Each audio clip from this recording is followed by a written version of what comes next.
안녕하십니까? 2021 Ladies 서울 and gentlemen, welcome to the second session of SITM and SITMMT 2021 Seoul Medical and Wellness Show Conference. I would like to welcome you all. 어서 오십시오.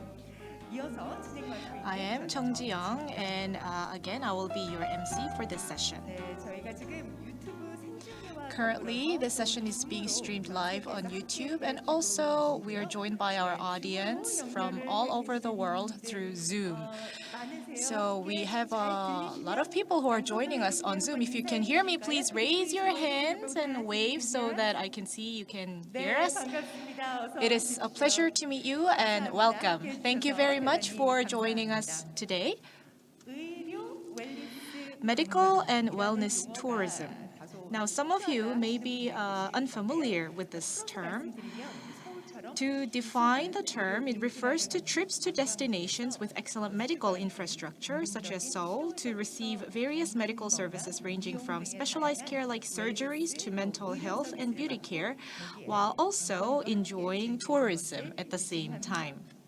코로나 여파에도 작년 한 Despite COVID-19, last year alone, we had 270,000 medical tourists visiting Korea, and of those, more than half, or 56.8%, visited Seoul to enjoy various forms of medical tourism. Seoul Metropolitan City, which has excellent medical infrastructure as well as wellness tourist destinations, established a new vision this year called Smart All-Care Medical, Beauty, and Wellness Tourism City, and we set the year 2021 as the year of taking a new leap forward in medical tourism of Seoul. Now that we're taking this new leap forward into medical and wellness tourism city, what is the direction that Seoul will proceed toward in the future? Today, we will be able to explore the answer to this question through presentations and discussions of scholars from around the world. 쇼퍼런스 2021 Seoul Medical and Wellness Showference. We have the moderator, Professor Jin Ki-nam of Yonsei University, who will give an opening and welcoming remark. Professor Jin is truly one of the people leading Seoul's medical tourism industry in its development. He is a member of the Policy Deliberation Committee under the Ministry of Health and Welfare, and also the chair of Medical Tourism Consultative Body under Seoul Metropolitan City. Ladies and gentlemen, it is my great pleasure and honor to welcome all of you joining us for this conference. First of all, I'd like to express my deep gratitude to today's speakers and Seoul Metropolitan government officials. We have seen the global travel market shut down due to the COVID-19 pandemic over the past 2 years. Korea's medical tourism market experienced a 76% decline in year 2020 compared to 2019. It was a chaotic situation for the first time for Korea, which has achieved a phenomenal record of attracting foreign patients over the past 10 years. In the face of this situation, there are also skeptics about whether the medical tourism market can be revived. However, I believe Korea will rebound as a much stronger destination brand in the medical tourism market. Today, I'd like to invite world-class experts to this conference and hear their opinions on Korea's tasks for the future quantum jump.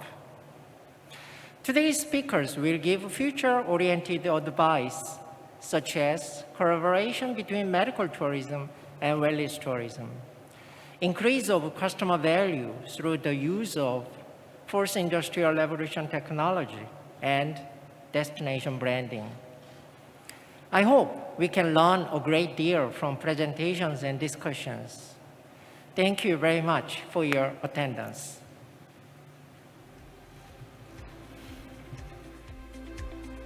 Thank you so very much, Professor Jin.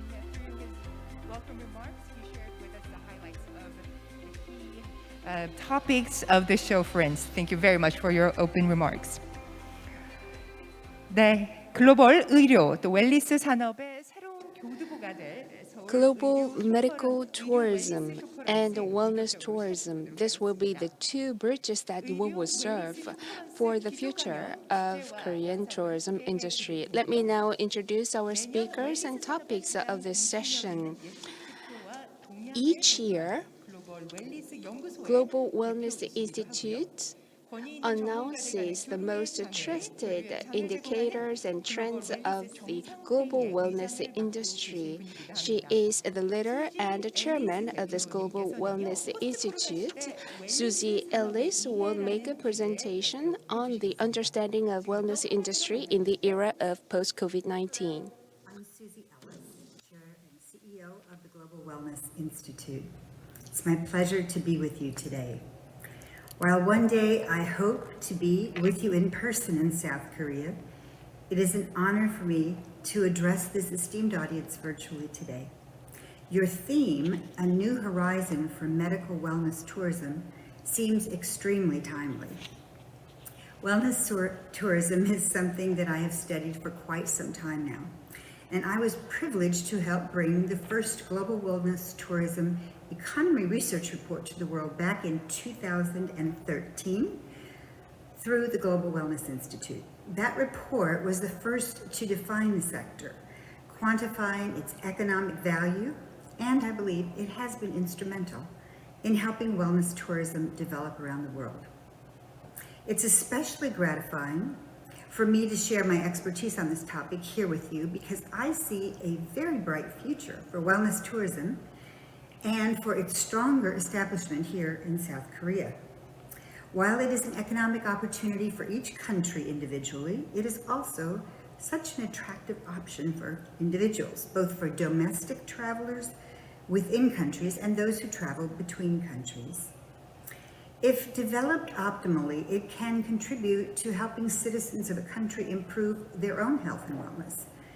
It serves as an ambassador for cultures and indigenous practices, and it can help move effective sustainability efforts forward and ultimately contributes mightily to global health and well-being for all.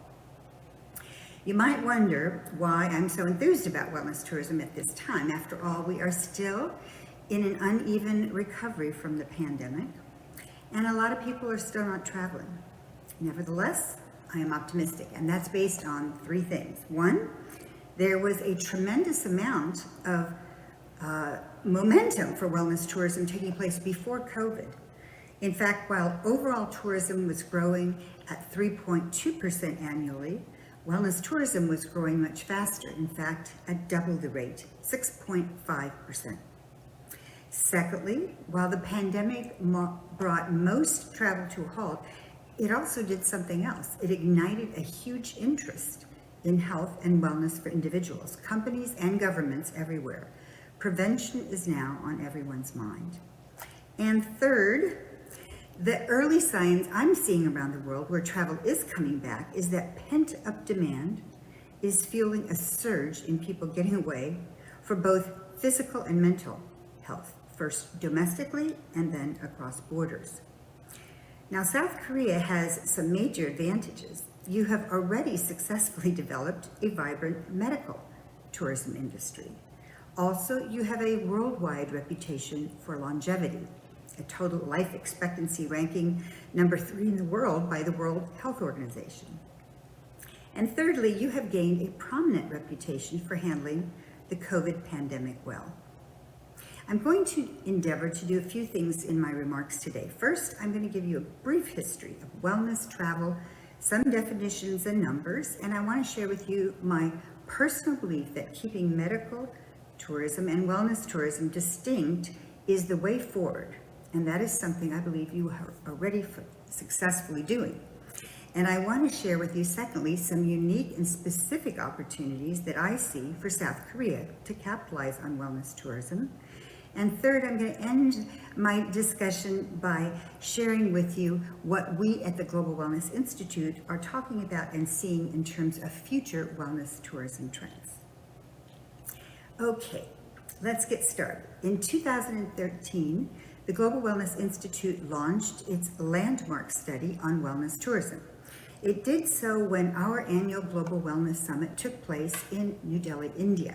Now that turned out to be a very good location to introduce what was at that time a completely new concept, wellness tourism. Very similar to South Korea, India was already known for its medical tourism. However, there was very little talk about wellness tourism at that time. Nevertheless, India was ripe for its emergence. And the reason? India had powerful indigenous health-related practices and ancient medicines that were increasingly of interest to visitors. Examples include the practice of yoga, meditation, and Ayurveda. They were also developing some notable spas. Now, these were assets that were distinct from medical tourism. Also of note, shortly before our Global Wellness Summit, India had launched a very successful tourism campaign. Some of you may remember it was called Incredible India, and they chose to showcase the beauty of India in terms of its landscape and people, as well as the spiritual essence of various locations. In fact, the author of that Incredible India campaign, Amitabh Kant, was one of the keynote speakers at our summit that year. And I learned from him that one of the goals of that campaign was specifically to attract a higher spend traveler. And so they focused on India's wellness practices. That campaign was a stunning success. Along with the GWI, Global Wellness Institute, research figures we presented, wellness tourism began garnering attention around the world. Now, to help paint the picture of wellness tourism now and in the future, it'll help to understand the entire wellness economy. So I'm going to share with you a few slides. First, here is a popular infographic that we use from our Global Wellness Economy Monitor report, and that comes out every 3 years. This is what we fondly refer to as our bubble chart. You can see that the global wellness economy was 4.5 trillion at the time of this report. Note that there are 11 bubbles or wellness markets, and they are depicted in proportion to the revenue they contribute to the global wellness economy yearly. Note the largest bubble, personal care and beauty, at 1 trillion. And Korea has incredibly sophisticated beauty industry, as you know, with a powerful global footprint. And then other bubbles, physical activity is large, nutrition. Notice the wellness tourism bubble, it's the purple one. And the estimated revenue yearly was 639 billion at that time. Prevention and public health, traditional complementary medicine, wellness real estate, mental wellness, the spa economy, thermal mineral springs, workplace wellness are the other bubbles. Now, given the pandemic, of course, these figures clearly need to be updated. And I'm happy to share with you that our researchers will be presenting all new figures at our upcoming Global Wellness Summit taking place in Boston at the end of November. This report also presented definitions that have become the global standard around the world. Wellness tourism, we define it as travel associated with the pursuit of maintaining or enhancing one's personal well-being.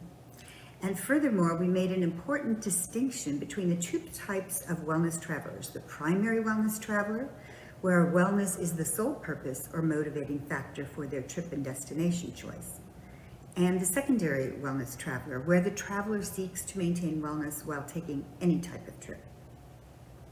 Now, this next slide shows that wellness tourists are divided approximately into 11% primary wellness travelers and the majority, 89%, secondary wellness travelers.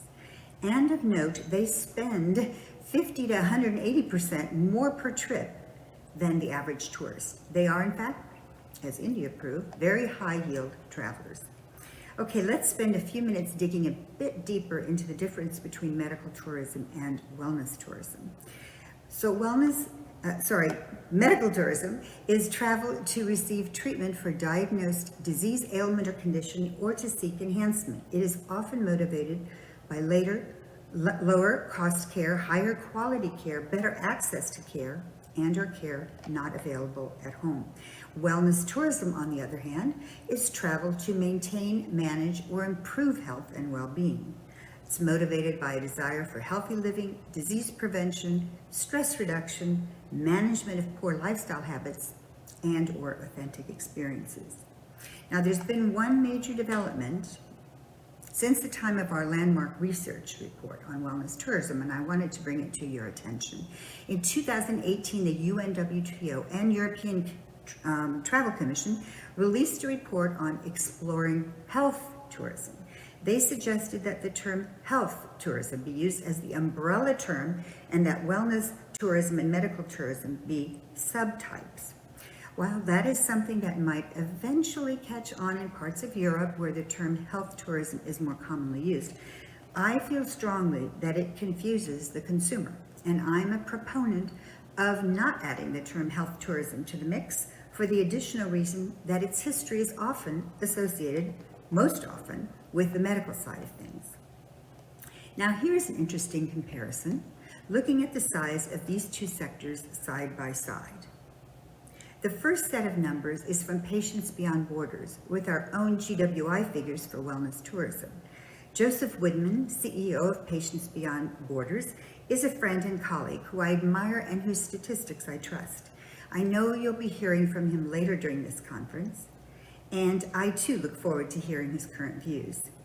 He pegged the 2019 medical tourism market at approximately 74 to 92 billion. That was about the same time we pegged wellness tourism at 639 billion. You can see wellness tourism is an exponentially larger market, much bigger. By the way, this report and all the other reports that GWI has done are available to anyone for free through the globalwellnessinstitute.org website. We also invite you to translate any of these reports into Korean. Just let me know, and we would be happy to support that. Congratulations, by the way, on the successful development of your medical tourism industry. I understand that in 2009, your government's Ministry of Health and Welfare invested in the sector, and in the decades since that time, your number of patients has increased exponentially.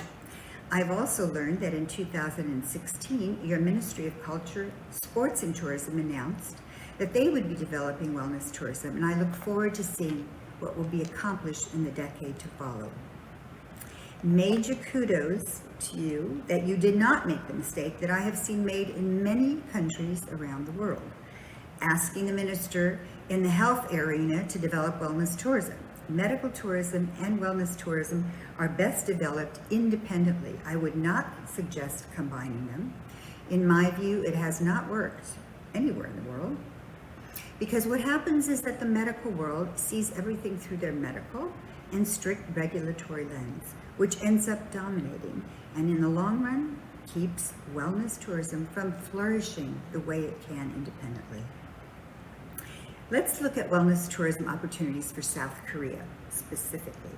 Our most recent research on wellness tourism shows that Asia is by far and away the growth leader. Wellness trips grew an incredible 33% in the last 2 years we studied them. South Korea ranked among the top 20 nations in the world for wellness tourism, with 19.6 million annual trips, driving a market of 7.2 billion.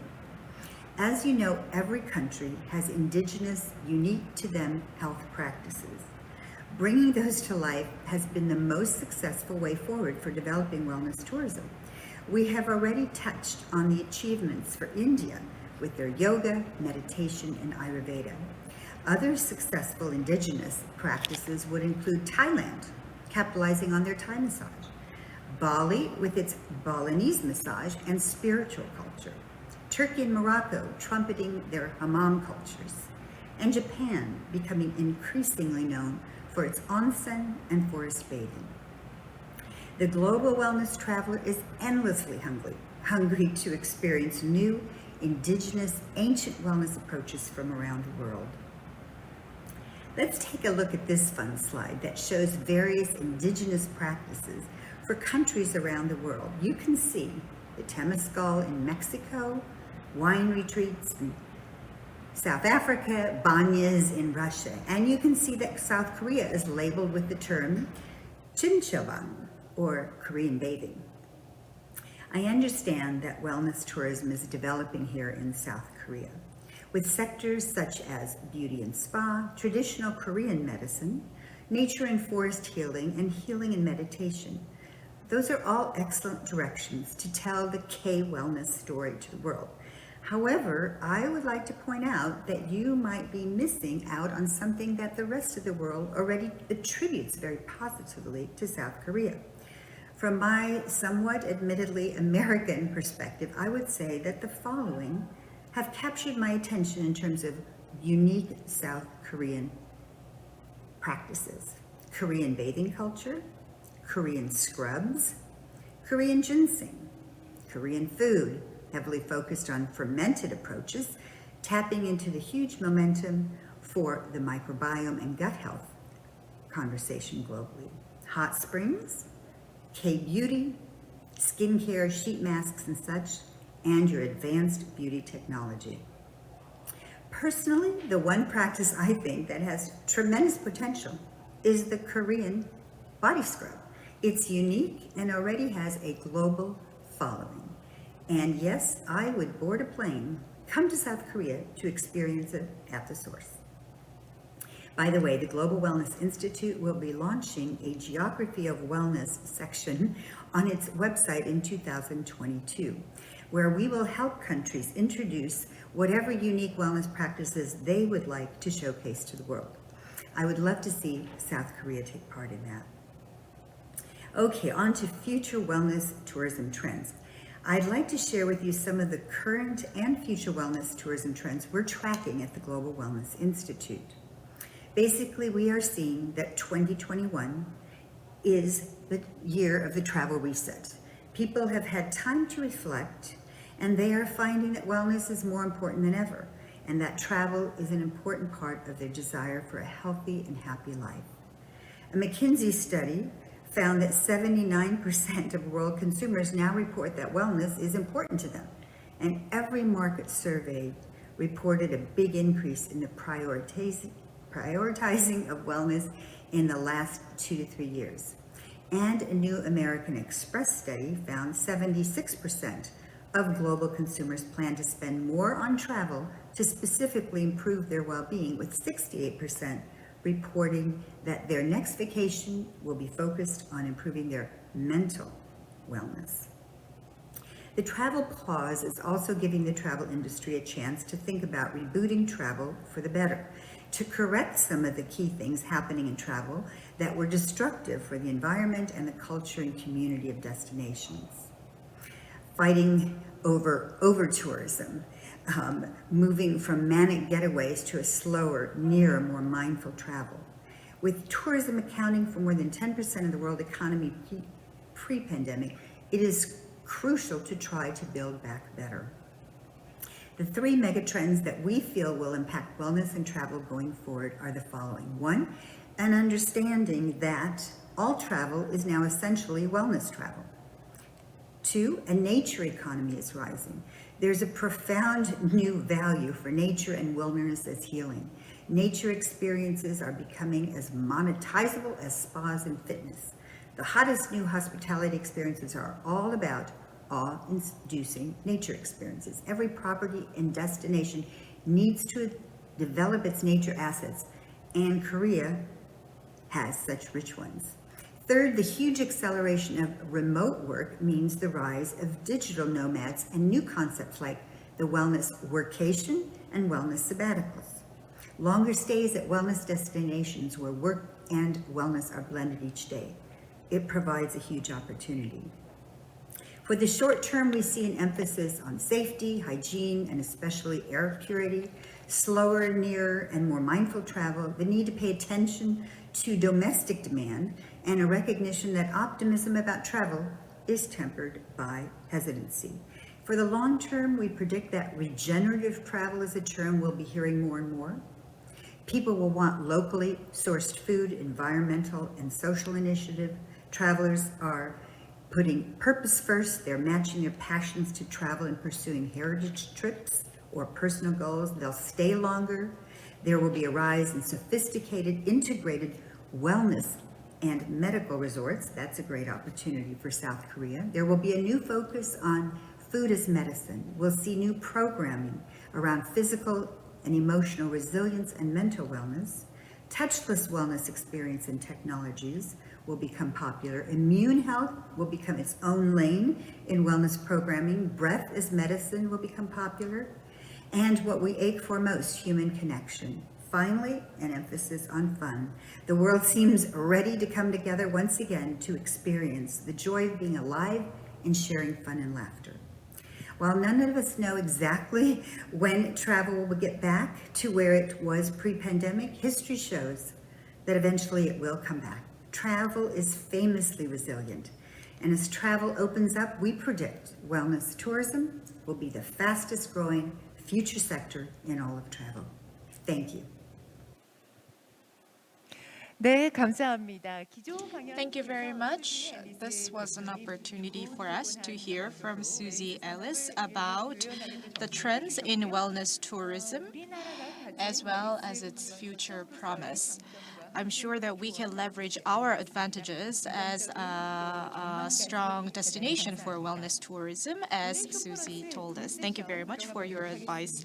That's customized for Seoul as well. Now we will hear 4 presentations on medical and wellness industries from the experts. This will be an opportunity for us to hear about their insights in the industry.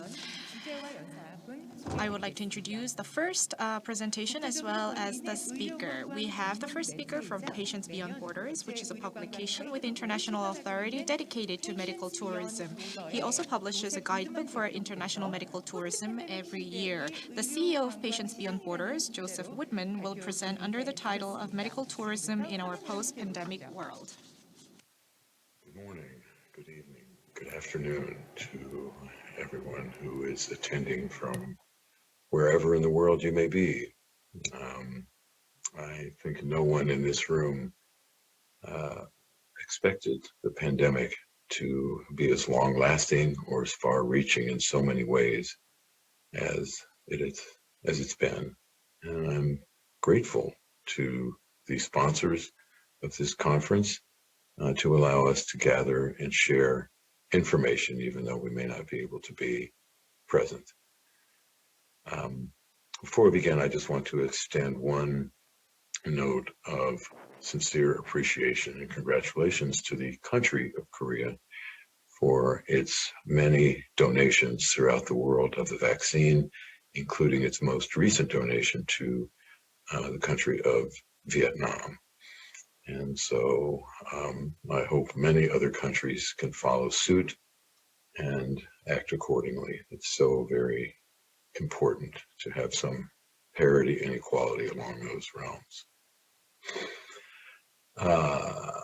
Next slide, please. Does everyone remember these charts? I certainly do. We followed them quite a bit. Most of us remember very strong growth predictions for the medical tourism community worldwide. This particular one, produced by Grand View Research, pegged 2020 as a year where medical tourism would see $43 billion in annual revenues, with a 21.1% growth rate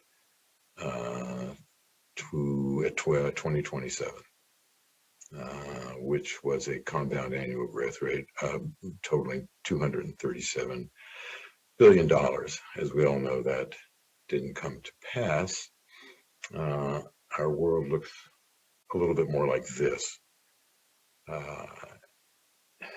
And the COVID pandemic, of course, changed all that, producing a whopping 80% drop average overall in medical tourism around the world. Some countries experienced 90 to 95% declines. This was exacerbated by the fact that many medical centers had to treat COVID patients and were not even accepting regular patients, even in country. And of course, many clinics closed down altogether, never to reopen. As you might expect, the data going forward is going to be very hard to gather. And I'm seeing some early predictions and by smaller, more opportunistic companies. I don't consider that data reliable because it's hardly even open to collection yet. So I would be a bit leery of any data coming out at this time. It's going to take years to collect as the fallout from the pandemic settles out. Excuse me. Korea has suffered similar decreases as might be expected. No country was immune to this devastating collapse in medical tourism business. Incoming patients from Korea's biggest source countries, China, the United States, Russia, and Japan, all dropped. They saw decreases from 69 to 81%, respectively. And for hospitals that had grown accustomed to high margins from international out-of-pocket patients, they suffered even as they had to treat COVID patients coming in. So it's been very, very tough. Thanks, by the way, to Dr. Jin for supplying this very valuable data. I wish it were available in other countries in this level of detail. So where are we now? Of the 22 medical travel destinations that Patients Beyond Borders tracks, only one, and that's Mexico, has kept its border open the entire time with no restrictions on travel, including quarantine, proof of vaccination, or even proof of testing. Some people think this was completely insane, but they did pretty well with it. And the one trip I took during the pandemic was to Cancun to get my teeth fixed and to save some real money. And I noticed that Mexico was observing protocols far more strident than any being observed in the United States, including masking, foot baths, temperature guns in every retail store, including convenience stores. And so fewer patients were showing up for more complex procedures, but Mexico is on point to begin to experience the kinds of growth and the kinds of revenue that they were experiencing pre-pandemic in the last half of 2019. So that shows us that Mexico shows us that when the world recovers, medical tourism will recover likewise. In the EU and the UK, not quite so happy. It's off and on. I work with a company called Medical Tourism, Medical Departures, I mean, and they bring patients to clinics worldwide in something like 40 countries. And it's really stop-start in the UK and the EU. Some countries are open and then they're closed. Some destinations are welcoming patients, but then they have regulations around quarantines and testing. So it's all very confusing to the traveler who's not going to be wanting to make plans to travel with this kind of uncertainty. Asia is a very tough situation. We've seen severe spikes in Thailand and Malaysia. So just when it seems like people are going to be able to be welcomed back into Southeast and North Asia, then everything shuts down again. Australia is not even going to let Australians out to travel until early January. And the same is true of a lot of other countries. We expect Asia not to fully reopen for at least a couple of years, and not even to begin to let travelers in with a reasonable number of restrictions until the spring of 2022. Next slide, please. So where are we now? We have a situation where, as far as medical travel is concerned, there's a lot of variables that hamper the experience. Quarantines are expensive and time-consuming. Most medical travelers don't have the time, and if they're trying to save money, the quarantines mandated in the hotels, which have to be paid by the traveler, including tests that have to be paid by the traveler, wipe out a significant percentage of their savings. So unlike leisure travel, where some travelers can afford to take the time, most medical travelers cannot.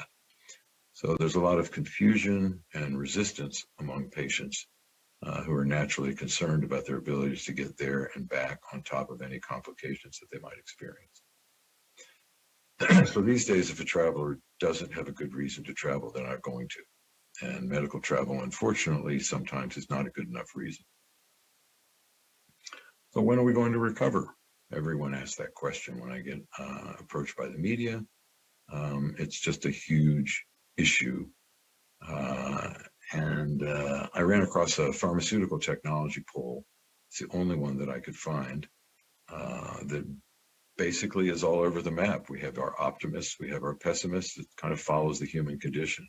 But as you can see, something like 10% of the respondents stated that it was going to take over 6 years for the economy to fully recover. This is for travel in general, not just medical travel. And 12%, rather optimistically, in my opinion, stated that it would be returned to full normal within 12 months. I share the belief that it's somewhere in the middle. I believe within 2 years, we'll be pretty much back to normal, and we'll start to see levels approaching the last half of 2019, at least annualized on a monthly basis. So what's next? What does the future hold?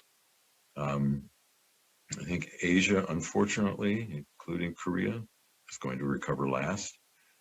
We have overly strident regulation, I believe, in view of the very, very low number of cases and low number of deaths. I do think that some countries in Asia could open up, but then again, we have these very scary situations in Thailand and Malaysia that have experienced recent spikes.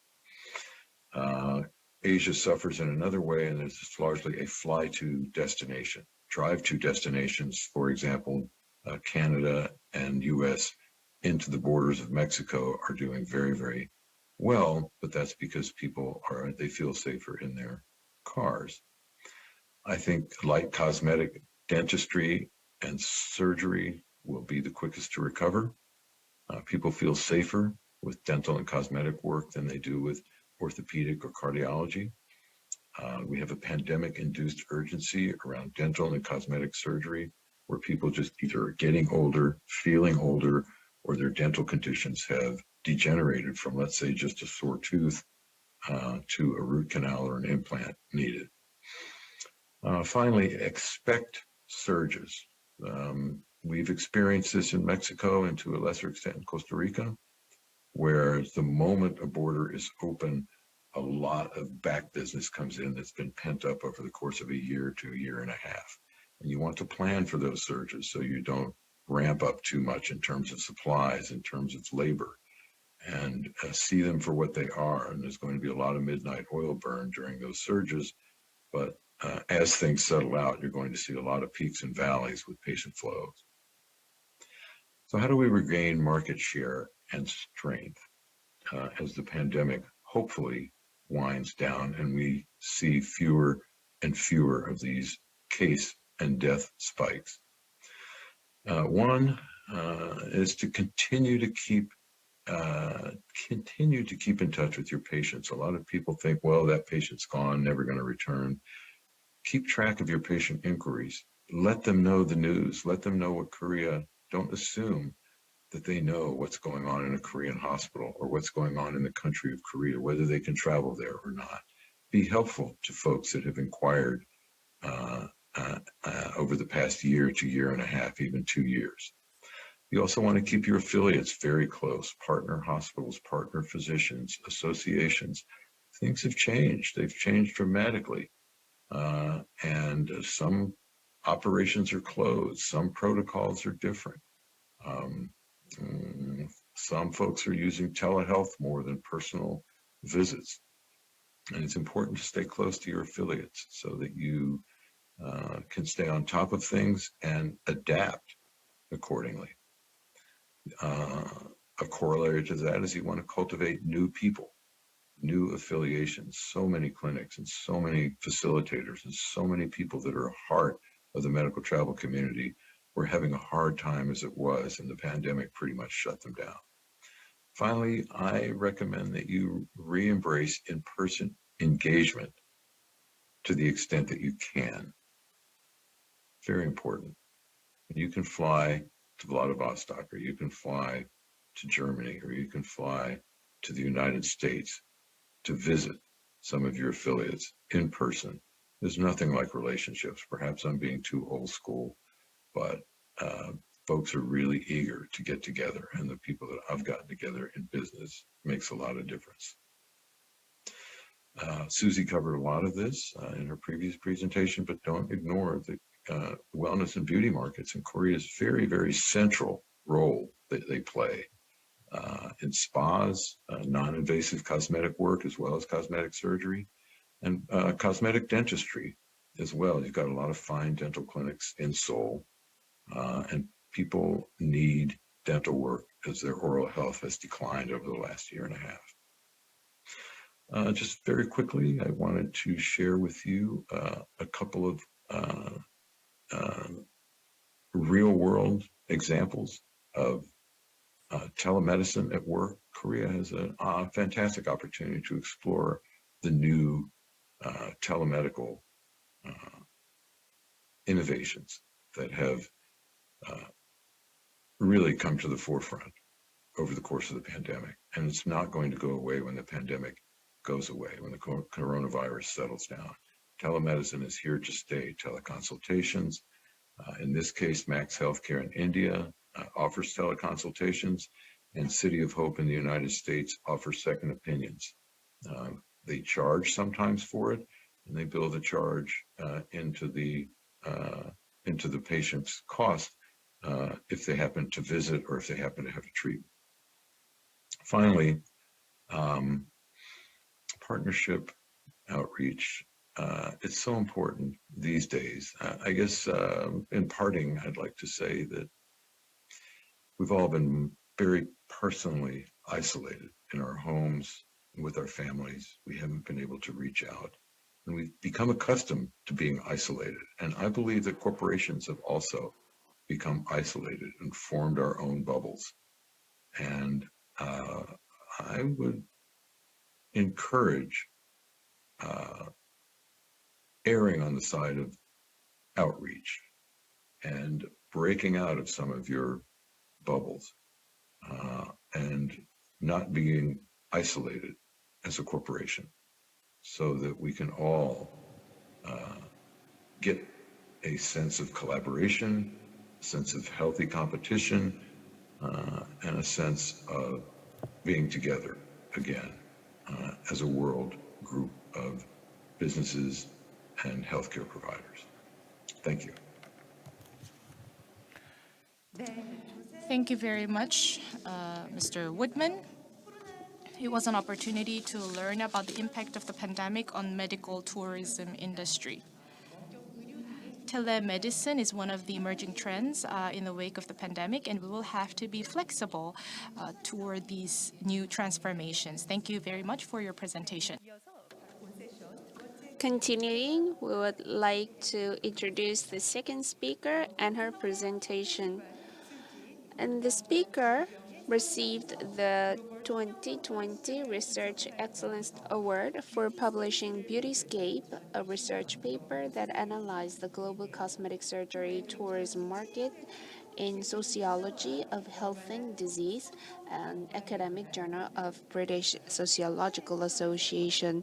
She also has shown a perspective as an academic person on Korean look in terms of cosmetic surgery tourism of Korea in relation with Korean mass culture. Professor Ruth Holiday from Leeds University of Hi everybody, the Great my Britain. name is Ruth Holiday. I'm Professor of Gender and Culture at the University of Leeds, and I'm here today to talk to you about our research on cosmetic surgery tourism, understanding the global cosmetic surgery tourism market.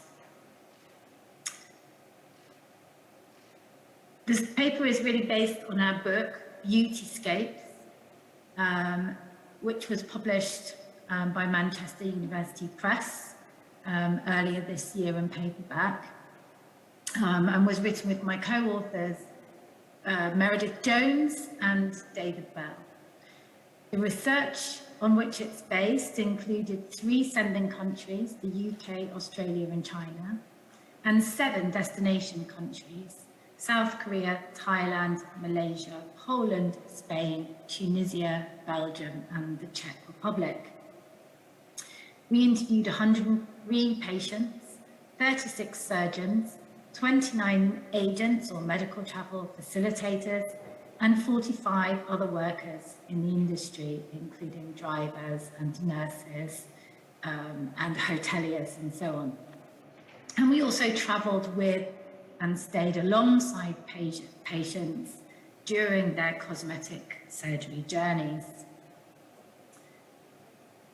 So this presentation basically explores the desire for surgery, paying particular attention to different cohorts and different kinds of surgeries, how patient consumers choose their destination and surgeon, and which information and resources they draw on to make those choices. And it also explores what patient consumers consider to be a good result and the implications of this for future medical tourists and the industry. So to tackle the first of these then, why cosmetic surgery? What we found was that official statistics very often underestimated the number of male patients. And because of this, they tended to construct cosmetic surgery as women's desire to be like perfect media representations of celebrities. However, in our study, for women and for men, changes to their own bodies were often a more important driver for cosmetic surgery than any external images. And we divided our patients into 4 groups, which I'll tell you about in more detail now.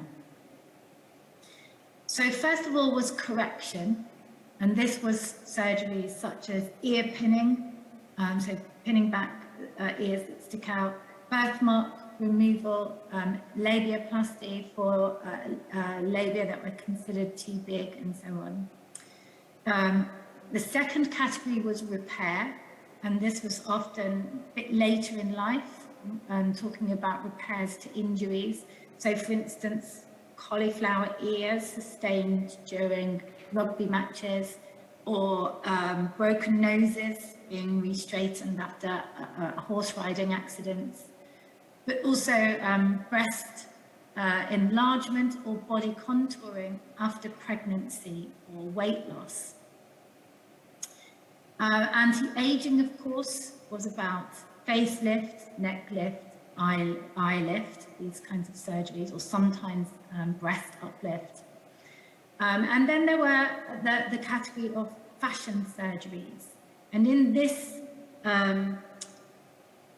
in this category, we included things like the Korean look, which involved 3 surgeries really: jawbone shaving, eye widening, and augmentation of the nose tip. And this was very common in East Asia, whereas in the West, in the Western countries that we looked at, boob jobs or the so-called designer vagina were popular surgeries.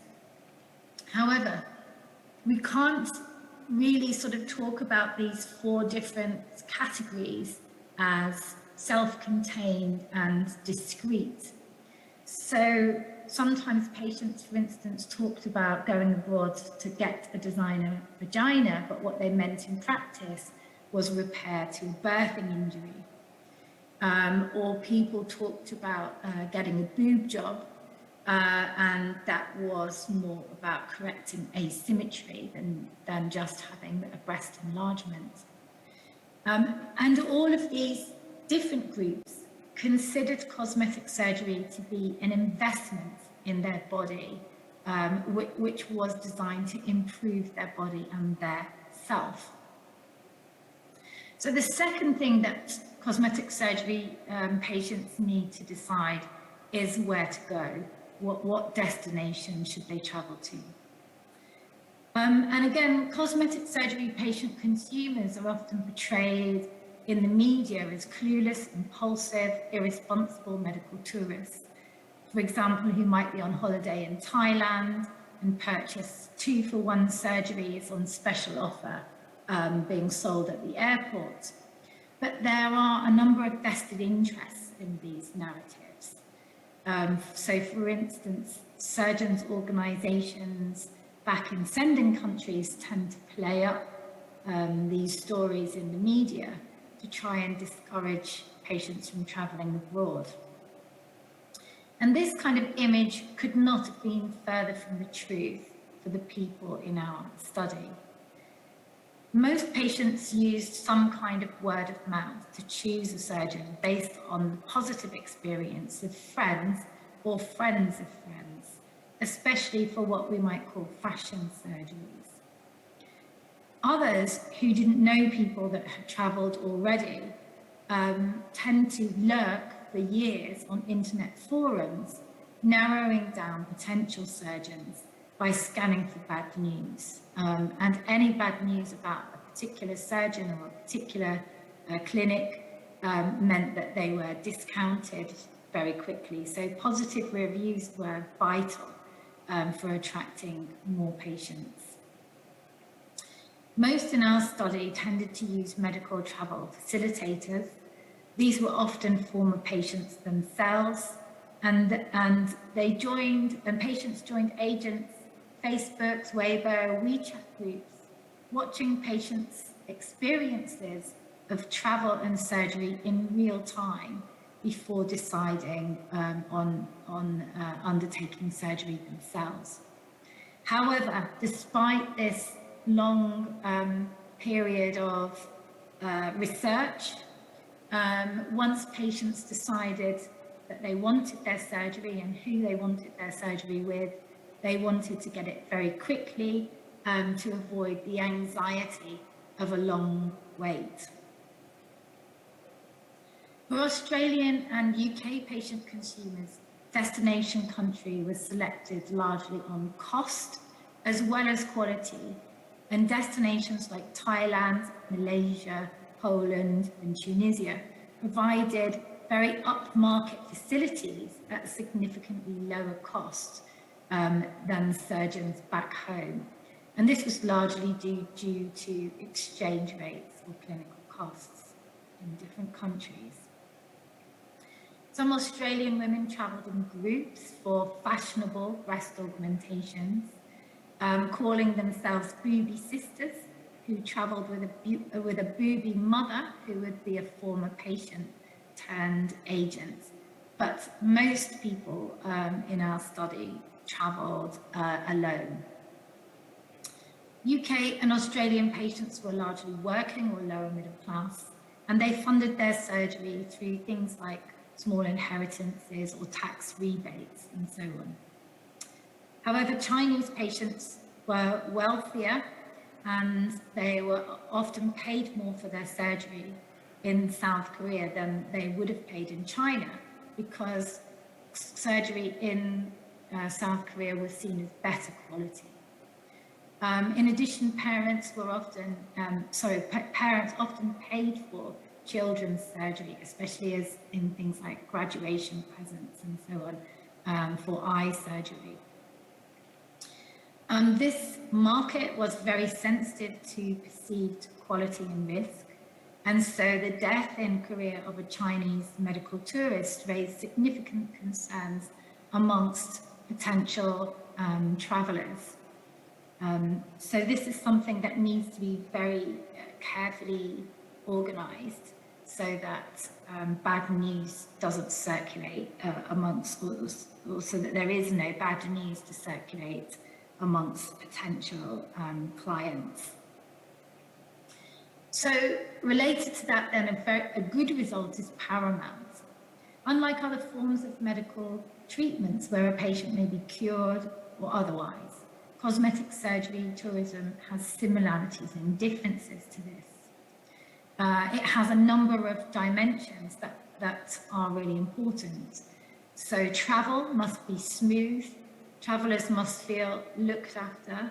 So for example, a driver in Poland who had worked for a long time in the UK became almost as important as the surgeon in terms of managing diaries, because his role in putting patients at ease was seen as so vital to the organisation. Accommodation and hospitals must be really clean, and they must also be well connected with loved ones back home. So patients often travel alone and they often feel very isolated, and so being able to be in constant communication with loved ones back home is absolutely vital to patients' well-being and recovery. Destinations must be safe and culturally intelligible. So some patients from the UK that travelled to Tunisia were very alarmed that it seemed a very unfamiliar Muslim country with significant rates of poverty that they weren't expecting, because they had thought that Tunisia was in the Mediterranean and would be a bit like Spain. There's also the clinical results. So patients don't want any complications or infections, of course, but there is also the aesthetic results. So the surgery must meet patient expectations, and therefore expectations must also be carefully managed. Surgeons and agents mustn't overpromise on the results that they can deliver. But overall, personal recommendation was much more important than surgical qualifications. And bedside manner was vital. So surgeons giving attention and care to their patients was seen as something that patients were unable to access back home, and another reason that they wanted to travel. So just to sort of finish off then, one of the things that we would argue, I guess, from the book is that cosmetic surgery is about social value and not about self-esteem. Regardless of what surgery people had, they did see it as an investment in their body, a bit like an education is an investment in your skills, in your mind, and a way of advancing yourself in both the labour market, but perhaps also in the marriage market as well. Many patients also felt better from the moment that they took the decision to have surgery, and some felt better even if other people didn't notice their surgical results. So how can we explain this? Well, cosmetic surgery is still seen as a bit of an elite practice associated with high-status celebrities and film stars, even when patients have to travel abroad to be able to afford it. And high-status doctors give care and attention to patient consumers, and therefore kind of confirm their value as people who are worthy of surgery. Cosmetic surgery then adds value for bodies, partly by making them look better, but it also marks a body as worthy of investment, of somebody as being a valuable person. To conclude then, patient consumers of cosmetic surgery have different surgeries for different reasons. They're not just a homogeneous group. Patients say they choose the quality of their surgeon rather than their destination country. UK and Australian patients were on low incomes, and affordability in their home countries and their surgeons' perceived lack of care was a reason for travelling abroad. So these are very price-sensitive markets. On the other hand, Chinese patients had more money and chose Korea because of its high-quality reputation and association with Korean celebrities. But this should not be confused with wanting to look Korean or wanting to look like a celebrity. And vitally then, patient satisfaction is key to the future market, since future markets are so dependent on word of mouth. Okay, thank you all for listening, and here's some thanks to other people that took part in this project and the Economic and Social Research Council who funded our research. Thank you. 네, 단순한 수술의 범위를 넘어서서 Thank you very much for your presentation. Going beyond just the scope of cosmetic surgery, this medical cosmetic surgery tourism has been positioned as one of the key and vital growth motors to the development of the industry. Thank you very much for sharing your insights, Professor Holiday. 국내 최대 외국인 환자 유치 And our next presenter is the CEO of HiMedi, Korea's largest platform for bringing foreign patients to Korea. He's also a member of the consultative body for foreign patient service businesses under KHIDI and a member of consultative body for SEOUL Medical Tourism Promotion. He's here with us in person, and he will be presenting under the title of A New Way to Meet Korean Medical Care, HiMedi. Please welcome the CEO of HiMedi, Mr. Jeong-ju Lee.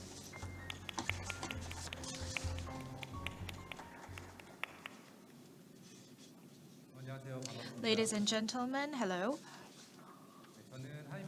I am Jeong-ju Lee, the founder and co-CEO of HiMedi. HiMedi helps foreign patients use Korean medical services with as much convenience as possible. In the era of post-pandemic, what will medical tourism look like?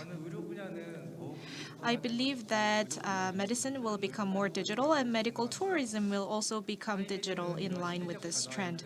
HiMedi, in line with these trends, is ready for transformation. Since we were established, we provided service to more than 10,000 patients. We have built sufficient experience and expertise, and now we're ready to take a new leap forward by cooperating with the IT talent pool in Korea, turning medical tourism into a digital business.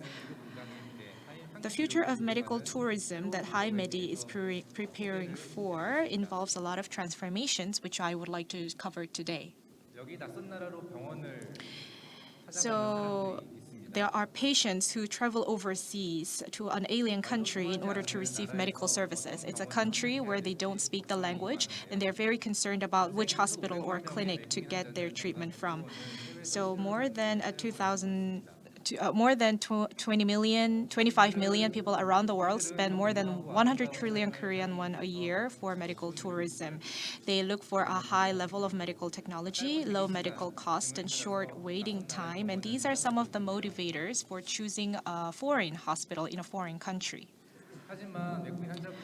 However, these foreign patients don't have enough access to information about what are the good hospitals or who are the good physicians to treat their conditions. And the reason is because they don't have objective information to compare the different hospitals, clinics, and healthcare professionals. Therefore, foreign patients need only rely on word of mouth to find the hospital to go to and find the doctors that they get treatment from. So this shows the results of survey from the satisfaction rate of foreign patients in Korean hospitals. As you can see, 59.6% chose the hospital and the doctor in Korea based on family and acquaintances' recommendations. So if they do not have any friends or acquaintance to make the recommendation, things become more complicated. It's difficult for them to access information about the hospitals in the country and whether these hospitals are equipped to treat their conditions. To make an appointment with the doctor, they have to prepare a variety of documents, and they have to contact and communicate with the staff at the hospital, which is even more difficult for them.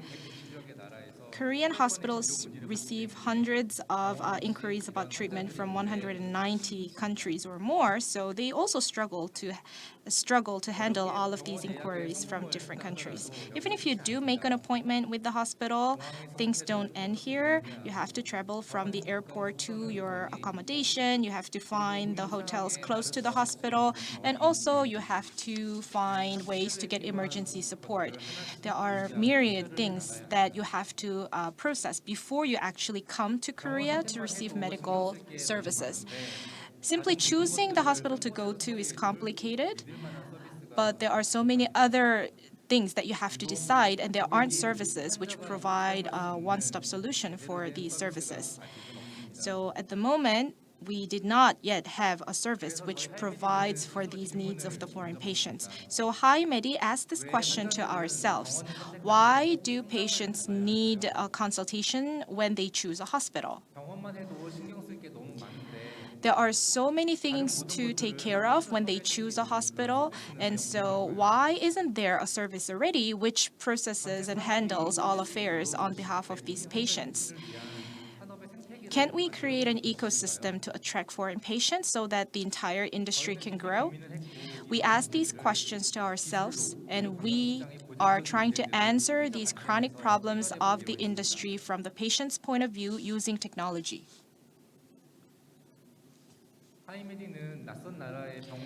HiMedi wants to support the entire process of foreign patients who come to a hospital in a foreign country. I know that they have difficulties accessing information about the doctors and the hospitals, getting an appointment with the doctors, and preparing all the documents that are necessary. And also, I know their fear about leaving their home country to visit a foreign country. HiMedi addresses all of these concerns felt by the foreign patients. All of these issues can be addressed on a single platform of HiMedi. First of all, the foreign patients can find the best hospital for their needs and make an appointment easily. 6 Korean hospitals, which are ranked the world's top 100 hospitals, 90 different departments, and 350 different doctors. Information is provided on a HiMedi platform, and you can also make an appointment with them on our platform. The number of surgeries, the success rate, the price, and other data is incorporated in our platform's database, and this is available for anyone to use. From the entry of the foreign patients all the way to their leaving Korea, we provide a complete care for the entire journey. Before the foreign patients leave their country, they use telemedicine to meet virtually the doctors and physicians in Korea.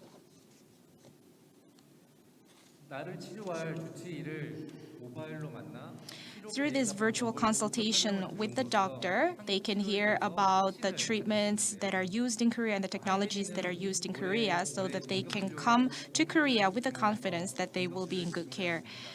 And also, we provide telemedicine with focus on severe illnesses.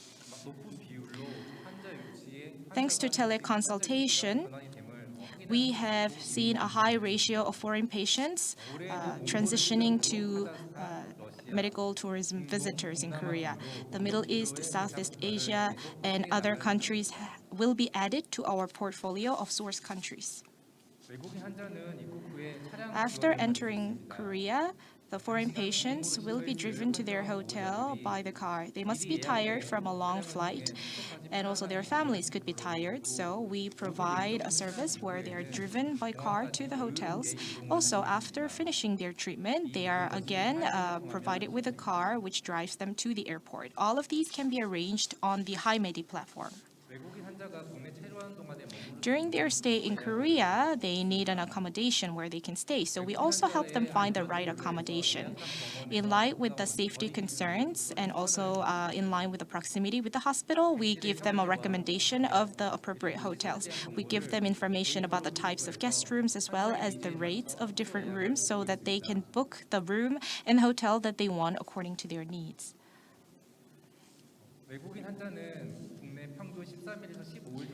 On average, these foreign patients stay in Korea for about 13 to 15 days. Patients from the Middle East can stay as long as 60 days in Korea. During their stay in Korea, they can also visit the ophthalmologist, dentist.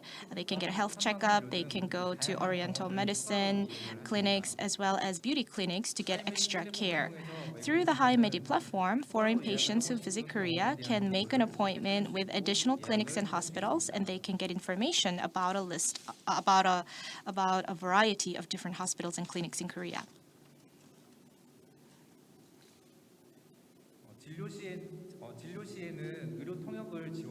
Also, we provide interpreter service for the foreign patients so that when they are being treated and cared by the hospital, they don't face any linguistic difficulties.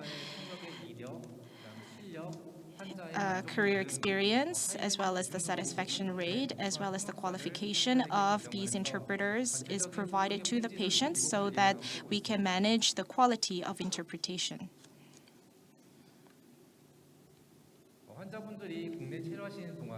During their stay in Korea, we also enable them to enjoy various activities and experiences of Korea. So we provide tourism as well as shopping information for the foreign visitors.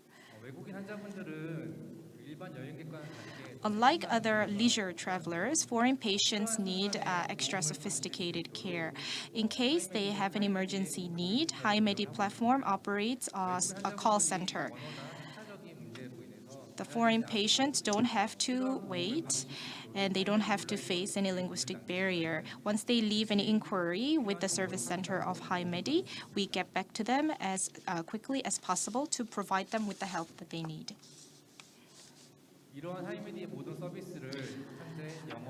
These services by HiMedi are provided in English, Arabic, Russian, and Mongolian.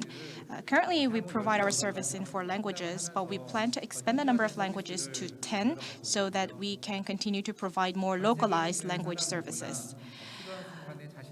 We want to make sure that anybody can use our service as a global service without any linguistic barriers.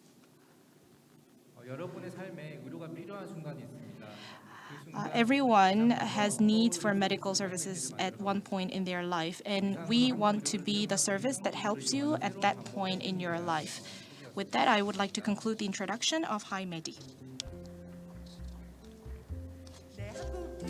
Thank you very much. This was an opportunity to learn about how HiMedi provides support and addresses concerns of foreign patients who visit Korea for medical tourism.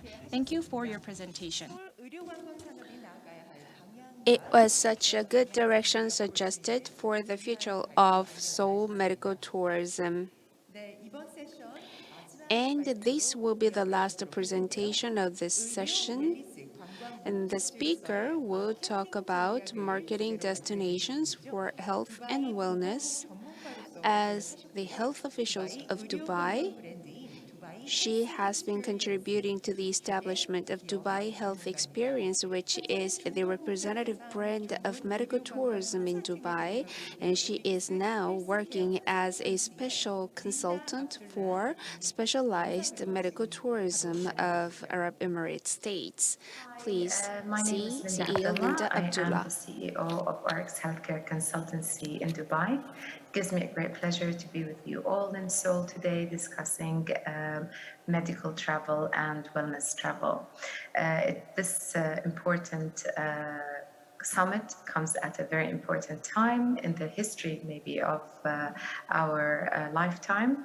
It comes after a few months of the pandemic that have taken its toll on many countries in the world, if not all the countries in the world. And slowly, the world is paving its way towards recovery and towards creating new opportunities that come after the challenges. If you allow me to share my screen for a moment here.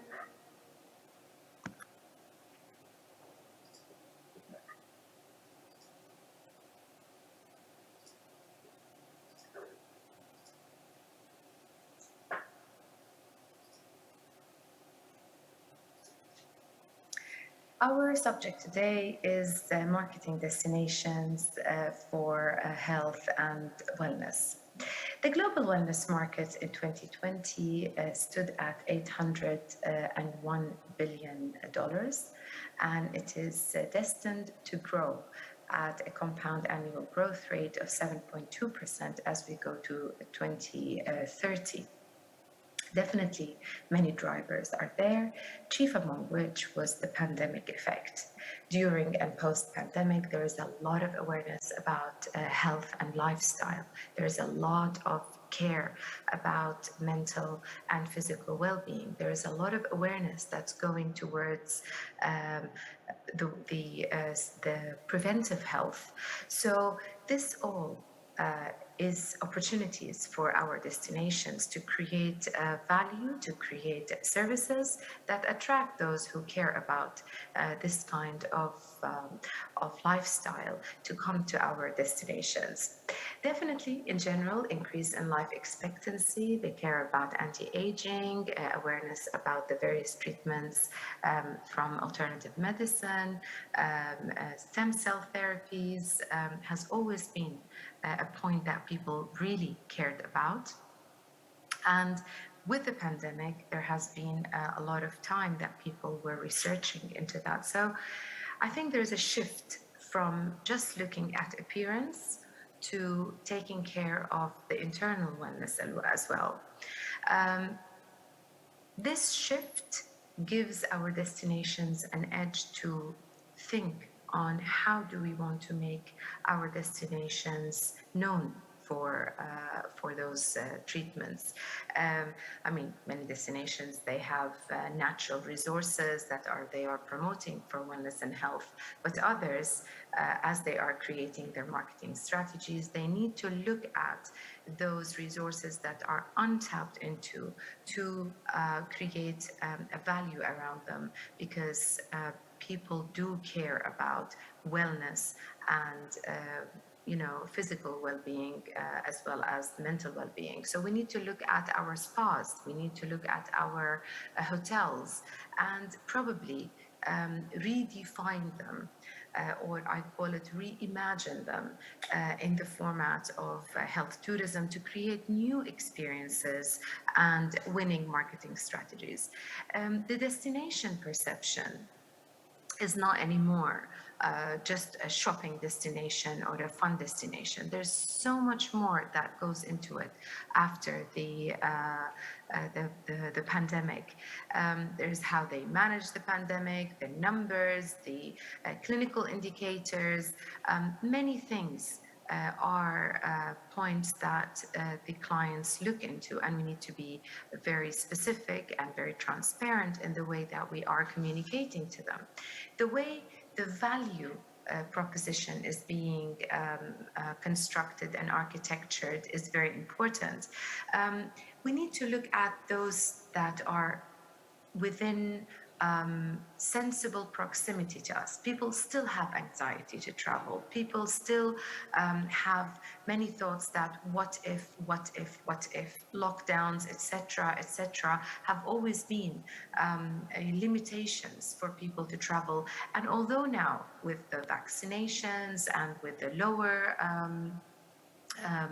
rates that are happening around the world, and especially, thankfully, the much lower mortality rates that are there because of the vaccinations, it has been a point that, there's a reopening of travel. But still, if we look at the radius that is within a sensible proximity to our destinations, it will definitely give more impetus and more trust in people to take the chance to travel rather than further destinations. But probably we have stages of our strategies, so we need to start with those that are closer and then increase the radius as the time proves that more and more security is there in terms of the pandemic and in terms of the situation as it is unfolding.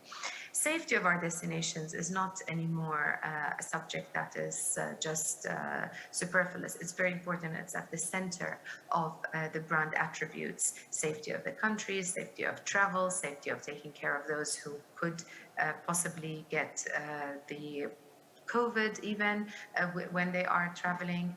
So all these points need to be properly communicated in addition to the infrastructure. As we're creating a strategy for travel, for medical travel, it's an ecosystem that needs to be created. Key partners need to be mapped. All the stakeholders need to come together, government and private and DMCs, airlines. Key activities need to be decided upon, and there needs to be a common key resources that they can tap into so as to create the value proposition, which needs to be communicated properly. And there needs to be a lot of investment into customer relationships, which I believe that should have continued throughout even the time of the pandemic in various formats, whether it's even sharing of information on how to keep safe, on how to increase your immunity through newsletters, through emailers, through even the social media, Twitter.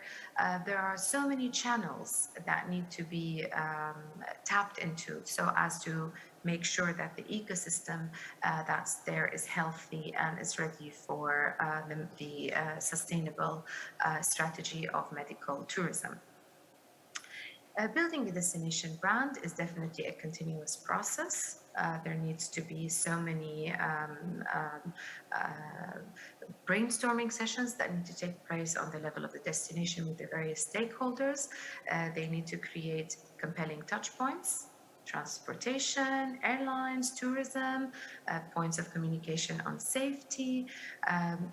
There needs to be a strong investment in technology. IT has been very crucial, as we have all seen, and it will continue to be. And there is a lot of investment that's going into even virtual travel at the moment. So we need to create journeys that engage the destination's unique selling points. We need to show that we are, and we definitely do, continuous education to our workforce. There needs to be the right marketing and advertising mix, and providing the easy access to information, which is through our IT and the proper use of the channels. People need to have very clear access to destination visa rules, airlines, even the COVID testing. And as we go on, we need to be creating strong brand ambassadors, because they are the ones who will definitely give us the long-term and sustainable work efforts. Virtually, we need to be strong. Live chat services, telehealth services, the unrestricted communication, seamless access to the information. Our website needs to be there with the full info. This is all very important as we go on to what I call creativity and innovation is key. If we are not creative in creating the pathways of technology to create this special experience, it will be very difficult as we go forward.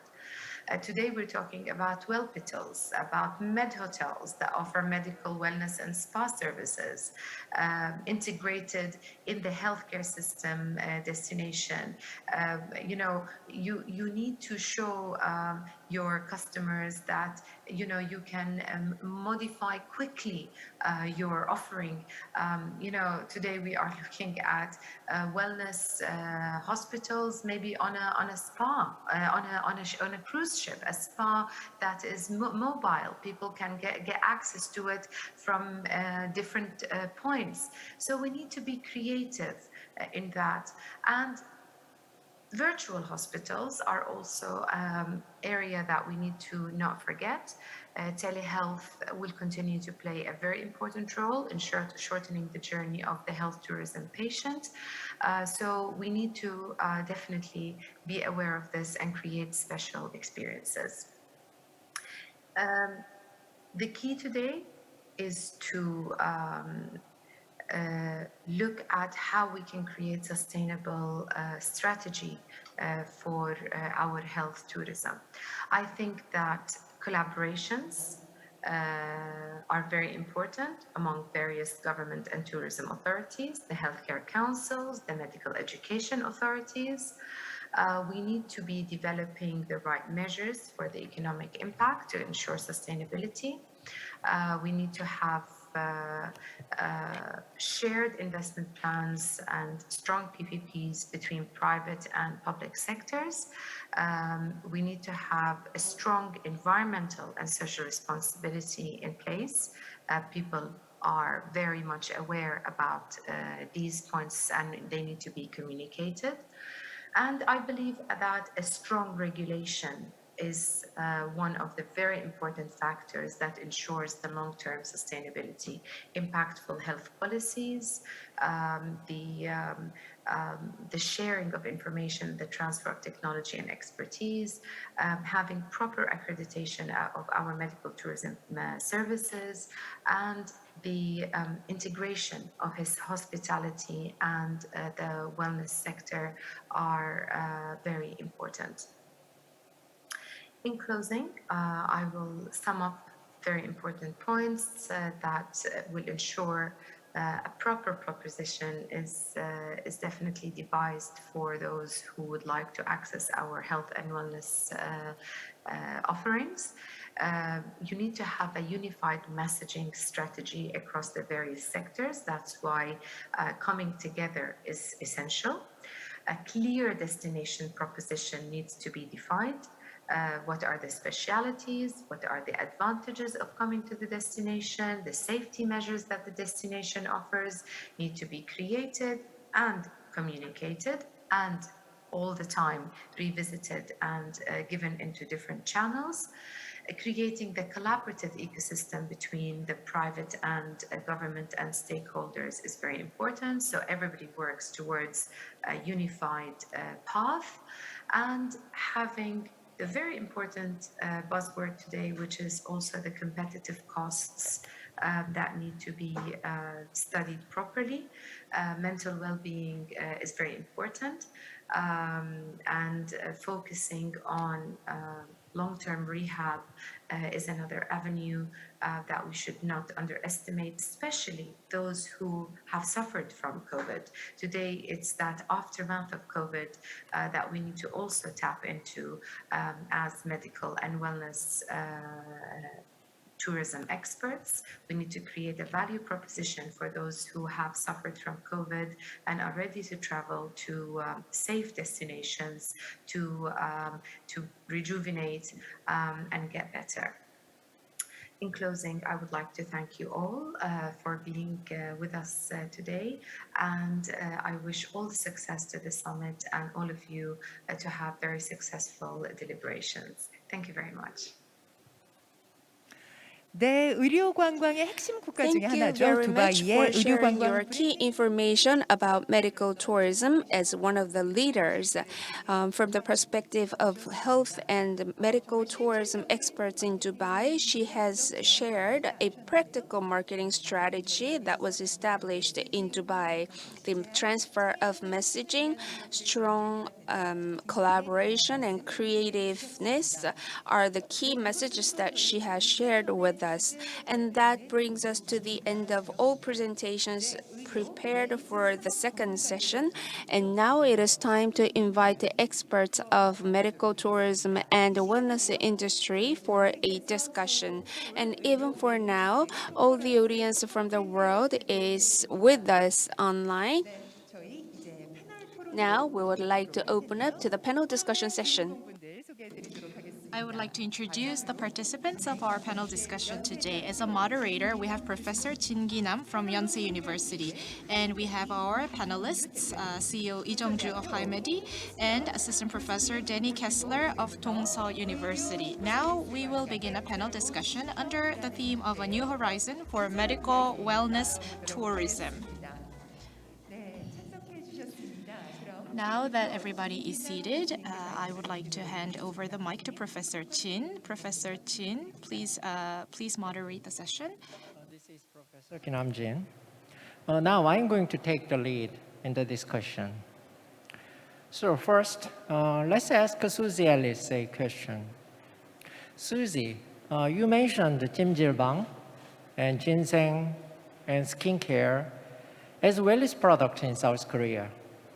Yes, I insisted on 찜질방, skincare, temple stay as differentiated and competitive products in South Korea.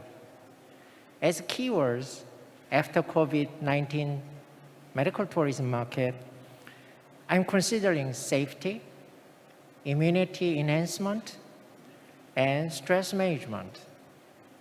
What do you expect as a product that will emerge after COVID-19 pandemic? Well, I think your selection of focusing on immunity enhancement is very good. I think that will be very important. I think you have such a great reputation in skincare and beauty. That would be fantastic to use. And as I mentioned in my presentation, I'm very impressed with, Korean bathing and with the Korean scrubs and so on. You mentioned, and I'm sure I'm not saying it correctly, chimchobang, which is fantastic. I just think it's a difficult term for foreigners, maybe not in the Asia area, but certainly for Americans. So, the thing that I feel about Korean scrubs, which you may not be so enthused about, however, in the United States and elsewhere, people feel that that's a very, very good treatment that is distinct with Korea. And I think you could relate it to immunity and to the health, people staying well and your longevity. So I think that your bathing culture is fantastic, but there's also the marketing that needs to work so that people will be attracted to coming to Korea or even internally. But I think you're on the right track. And look forward and good luck with your conference. Thank you, Susie. Now I would like to ask a question to Joseph Woodman. Hi, Joseph. South Korea's response to the COVID-19 has been mentioned in the media as a successful case in many countries. Do you see any positive changes in Korean medical care and national image seen in the US? Please look at Korea is also the video. Incredibly advanced technologically, with telehealth being used routinely. And with the coronavirus, Korea went to work. And I remember I was invited to a conference just before for the Medical Korea Conference. And up until the last minute, people thought, oh, everything's okay. And then when it wasn't okay, Korea did the job, got the job done. When you had that first big outbreak south of Daegu, I think, with the church group, I believe. Yeah, right. It seemed like so long ago. You didn't mess around. You got it. You got the job done. So in terms of the United States, look at what a mess we're in, because we didn't get the job done. We didn't have enough governmental controls. We didn't have a culture of conformity that helped to divert so many of the deaths that were just completely unnecessary. So I think going into the pandemic, Korea demonstrated its exemplary behavior on the part of the people and on the part of the regulatory agencies. And I think coming out of the pandemic, a lot of countries are seeking ways to be safe and yet to also open up. So I think some of the recent news about Korea getting back to normal, finding ways to get back to normal, despite the fact that you've had some spikes, the world should be looking at that. Thank you, Joseph. I will ask the next speaker, Ruth Holiday. Hi, Ruth. The cosmetic surgery tourism market has shrunk due to the COVID-19 pandemic. Can you tell us about your prospects for the post-COVID cosmetic surgery tourism market? I mean, I think, first of all, it's not surprising that the market has shrunk. Most obviously because no one can travel. Travel is severely curtailed at the moment. So I think, there's a new post-COVID reality where we all have to get used to how to travel safely and how to do that better. I don't think that COVID will be over anytime soon, but for instance, I know that in China, from the UK, there's like huge, it's a 3-week quarantine when you sort of return to China at the moment. So that makes traveling impossible, really, especially for most of the client groups that I work with here on modest incomes. So, we need to get a new way of traveling that's going to be reassuringly safe, but not too inconvenient for travelers. So I think that's first thing. The other thing is that COVID has the potential to really hit incomes. So many businesses have have ceased trading over the course of COVID, and it's going to take the economy a while to recover. And again, this sort of extra money that you might have to invest in your body, is maybe not available to many people at the moment. So, again, that really upmarket cosmetic surgery, I think, will stay, but for lower income groups, it might be hit slightly. But hopefully, hopefully people, economies will bounce back after COVID. Yeah.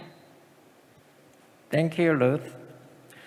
Now, I will ask a question to Lee Jung-ju.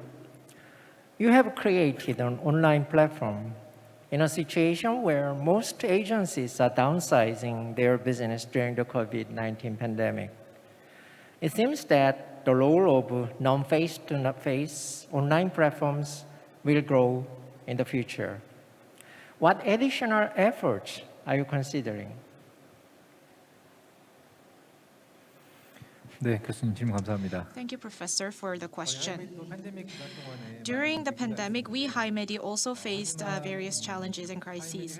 However, we HiMedi and the services of HiMedi were able to become more digital thanks to the pandemic as well. Especially, we have had a lot of development in the area of telemedicine.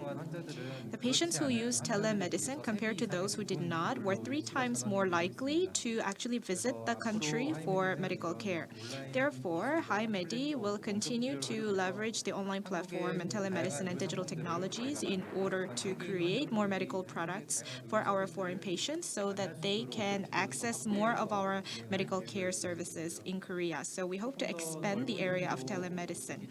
Also, in a broader scope, to foresee a future medical records and AI technology, diagnosis, and second opinions.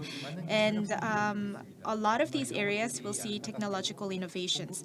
Unfortunately, most of these technological innovations are happening on the supplier side, that is in the hospitals and clinics. And we, HiMedi, want to change this to a consumer-centric model in introducing our future services. Now, I will ask a question to Linda Abdullah. Hi, Linda. Linda, you talk about blending destinations for health tourism. You also emphasize that medical tourism should be integrated with wellness tourism to create unique positioning and value for destinations. When you walked in the UAE, how did Dubai uniquely position its destination, and what values did it emphasize? Please look at her video. Thank you very much for this opportunity, and thank you for the great question. Actually, Dubai, as it was positioning itself for health and medical tourism, we have emphasized a lot the regulatory strong background of Dubai.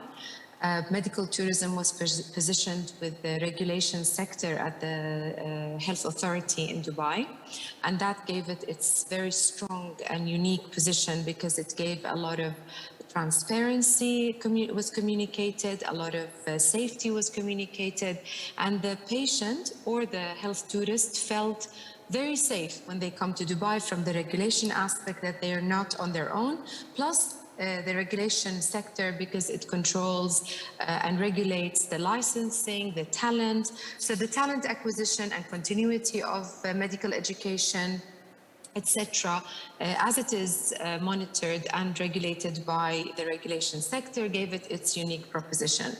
Then, because we have built also on the strengths that Dubai has, one of the strengths that we have is the proposition that we have for tourism. So we looked at the infrastructure that we have for tourism, and as health and wellness is very much, as we say, the buzz of the day, we were able to communicate the strategy with stakeholders within the business platform and framework that we created in the city.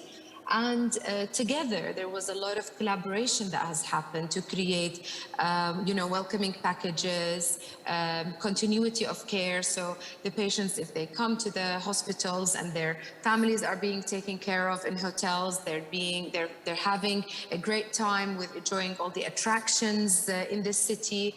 And at the same time, post, the treatment, the patient was able to also being looked after in in a setting that is maybe with home health care in a hotel. So it's all also within a regulated framework. So nothing was out of regulation. Everything that is part of the journey and each touch point was regulated and properly monitored and properly planned and staged as we developed and unraveled the points of the strategy going forward. Thank you, Linda. Now we have a special guest today. Danny Kessler came to Korea from the United States and became a professor. Hi, Danny. As a foreigner who has directly experienced medical wellness services in Korea, please tell us about Korea's strengths and weakness from your point of view. Thank you, Professor. So I'll start with Korea's strengths, and I want to say that I've experienced some medical wellness tourism services, but not that much. However, I'm going to say from what I hear from the foreigner community in Korea, the first strength is price. There is a much better price when you compare to Western countries for many of the services. So we do like the price. And second, and I would say this is probably the most impressive to me, is the convenience. Being able to get a full body scan and the simplicity and the speed that this can happen. And it's very nice to be able to do that. And then last is just the technology. The innovative technology is very impressive to many foreigners who are living in Korea like myself. And then what I want to talk about briefly is the weakness. And I would say English, of course, but especially in smaller cities. I think with COVID-19, in a post-COVID world, people, they are going to have a little more anxiety than usual when they start to travel for medical tourism again, and they're going to need to have their anxiety reduced with good conversations in English during their stay. And then the last is, I'll just quickly say, because I see I have about 30 seconds.